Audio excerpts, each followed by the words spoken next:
Hurmatli, mehribon erkaklarimiz, jonlaring sog' bo'lsin, hammalaring umrlaring uzoq bo'lsin. Ichasizmi, chekasizmi, yurasizmi, yotasizmi, kim bo'lishidan qat'iy nazar, sizlar erkaksizlar.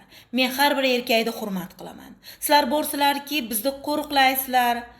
Biz baxtlivat kechasi uxlay olamiz, chunki deganda erkaklarimiz bor. Bizni yurtimizni qo'riqlashyapti. Hammalaring jonlaring sog' bo'lsin. Lekin ayrim erkaklarimiz borki, o'zini erkakligi yodidan chiqib, ayolini oyoq osti qilib boshlashyapti. Kelib kuchi o'sha ayolga yetdi. Ayolini mensimaydi, ko'cha xandon, uyda zindon degandek bor zahrini faqatgina o'sha ayoliga sochgan. Nima uchun, nima sababdan? Ayolingiz bir arazlab, 5 arazlab o'zini ota-onasining uyiga ketdi deylik. Mayli, bordingiz, olib keldingiz, yana bordingiz, yana olib keldingiz. Osta sekinlik bilan siz u ayolingizning qalbidan chiqib ketyapsiz-ku. Osta sekinlik bilan mehr oqibat ham yo'qoladi-ku. Mehr bilan, sevgi bilan nafrat yonma-yon turadi-ku. Buni hammamiz juda ham yaxshi bilamiz-ku.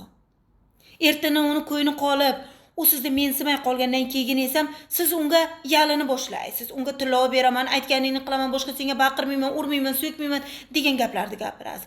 Nega endi shuni oldindan gapira ololmaysizmi? Shuni oldindan qila ololmaysizmi?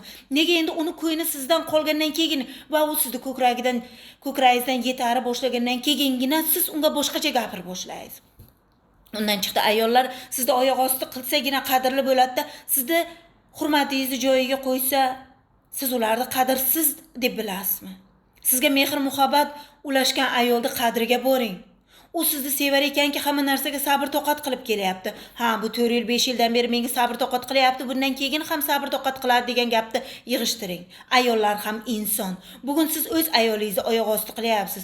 Ertadan qizingiz bo'lsa, qizingiz yoki bo'lmasa nevarangizni kimdir oyoq osti qilsa, siz chiday olasizmi o'sha paytda?